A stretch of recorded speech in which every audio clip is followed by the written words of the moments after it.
ఫోన్ల ట్యాపింగ్ కేసులో ఎస్ఐబి మార్చి ఎస్పీ ప్రణీత్ రావు విచారణ కొనసాగుతుంది. మంజారా హిల్స్ పోలీస్ స్టేషన్లో ప్రణీత్ రావును విచారిస్తున్నారు పోలీసులు. రిట్రీవ్ చేసిన వాట్సాప్ చాటింగ్ పై అధికారులు ప్రశ్నిస్తున్నారు. విచారణలో కీలక అంశాలు వెలుగులోకి వచ్చినట్లు తెలుస్తోంది. ఇద్దరు పోలీసు ఉన్నతాధికారుల ప్రమేయంపై దర్యాప్తు అధికారులు అంచనాకు వచ్చినట్లు సమాచారం.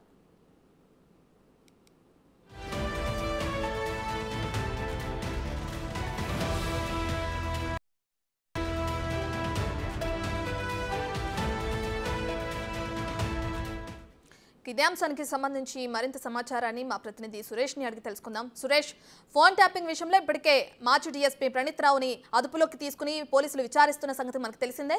దీనికి సంబంధించి కొన్ని కీలకమైన అంశాలు వెలుగులోకి వచ్చినట్లు కూడా తెలుస్తుంది. ఇప్పుడు దీనికి సంబంధించిన దర్యాప్తు ఏ విధంగా కొనసాగుతుంది సురేష్? నిన్న చెంచల్గూడ జైలు నుంచి కస్టడీకి తీసుకున్న పోలీసులు రహస్య ప్రాంతంలో ప్రణీత్ రావుని విచారించారు. ఈ రోజు మధ్యాహ్నం తర్వాత బంజారా హిల్స్ పోలీస్ స్టేషన్ తీసుకొచ్చి ఏసీపీ వెంకటగిరి ఆధ్వర్యంలో విచారణ కొనసాగిస్తున్నారు. ఇతనికి సంబంధించి ఒక ల్యాప్టాప్ తో పాటు 3 సెల్ ఫోన్లను కూడా పోలీసులు సీజ్ చేశారు. వాటిని ఫోరెన్సిక్ ల్యాబ్ కు పంపారు. వాటిలో ఉన్న సమాచారాన్ని రిట్రీవ్ చేస్తే మరింత విషయాలన్నీ కూడా బయటకు వచ్చే అవకాశం కనబడుతుంది. ఇక ప్రణీత్ రావుకు సహకరించిన అధికారులపై కూడా ఫోకస్ పెట్టారు. ఇతనికి ఎవరెవరు అధికారులు సహకరించారు, ఇతనికి ఎవరి ఆదేశాలతో ఫోన్ ట్యాపింగ్ లకు పాల్పడ్డాడనే కోణంలో పోలీసులు దర్యాప్తు చేస్తున్నారు. West zone DCP Vijay Kumar ఆధ్వర్యంలో ప్రత్యేక టీం ని ఏర్పాటు చేసి ప్రణీత్ రావుకు సంబంధించిన పూర్తి విచారణ కొనసాగిస్తున్నారు. మొత్తం 7 రోజులు కస్టడీకి అనుమతించారు కాబట్టి నిన్న ఎస్ఐబి కార్యాలయానికి తీసుకెళ్లి అక్కడ ఏవైతే 2 రూమ్లను ఏర్పాటు చేసుకొని 17 సిస్టమ్స్ కూడా ప్రత్యేకమైన ఇంటర్నెట్ సౌకర్యాన్ని ఇతనికి కల్పించి అక్కడ ఫోన్ ట్యాపింగ్ కు పాల్పడినట్టు ఆధారాలన్నిటిని కూడా ధ్వంసం చేశాడు. వాటిని అన్నిటిని కూడా రీట్రైవ్ చేస్తే ఖచ్చితంగా ఎవరెవరి ఫోన్లు ట్యాప్ చేశారు, అసలు ఎవరి ఆదేశాల మేరకు అంత వ్యవహారం నడిపాడనే దానిపై పోలీసులు ఫోకస్ పెట్టడం జరిగింది. ఈ రోజు కూడా ఇతనికి సహకరించిన ఇద్దరు సిఐలకు సంబంధించిన పాత్ర, వారికి సంబంధించిన ఎవిడెన్స్ ను కూడా కలెక్ట్ చేశారు. వారికి కూడా నోటీసులు ఇచ్చి విచారణకు పిలిచే అవకాశం ఉంది. 7 రోజుల కస్టడీ ఉంది కాబట్టి ఇతని ఇచ్చిన స్టేట్మెంట్ ఆధారంగా వాళ్ళని కూడా పిలిచి ఒకేసారి విచారిస్తే మరిన్ని విషయాలు కూడా వచ్చే అవకాశం ఉన్నట్టు దర్యాప్తు అధికారులు భావిస్తున్నారు. రైట్ సురేష్, అయితే ఇద్దరు పోలీసు ఉన్నతాధికారుల ప్రమేయం ఉన్నట్లు కూడా దర్యాప్తుల అధికారులు ఒక అంచనాకు వచ్చినట్లు కూడా తెలుస్తుంది. అయితే ఆ ఇద్దరు పోలీసులు ఎవరు అన్నది ఇప్పటికే 7 రోజుల కస్టడీలో ఆయన నోరు విప్పి ఏమైనా సమాధానాలు చెప్పడం తెలుస్తుందా? అయితే కస్టడీ మొత్తం ఏ విధంగా కొనసాగే అవకాశం కనిపిస్తుంది?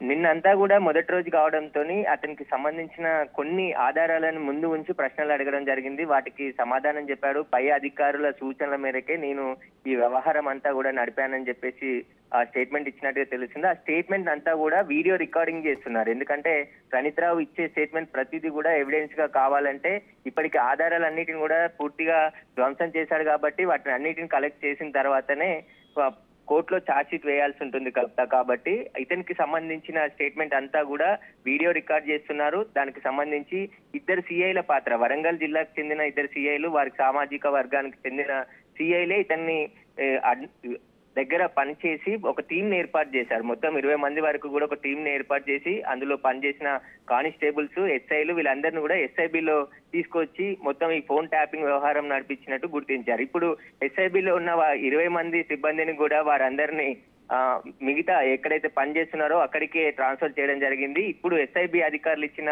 ఎవిడెన్స్ ఆధారంగా కూడా ప్రణీత్ రావుని విచారిస్తున్నారు. ఎస్ఐబికి సంబంధించిన అడిషనల్ ఎస్పీ రమేష్ కొంత సమాచారాన్ని బంజాగుట్ట పోలీసులకు అందించడం జరిగింది. ఈ ఎవిడెన్స్ సీసీ కెమెరాలు 4వ తేదీన స్విచ్ ఆఫ్ చేయడం, తర్వాత ఎన్ని గంటల వరకు స్విచ్ ఆఫ్ చేశారు, ఎన్ని గంటల నుంచి అక్కడి నుంచి వెళ్లిపోవడం జరిగింది.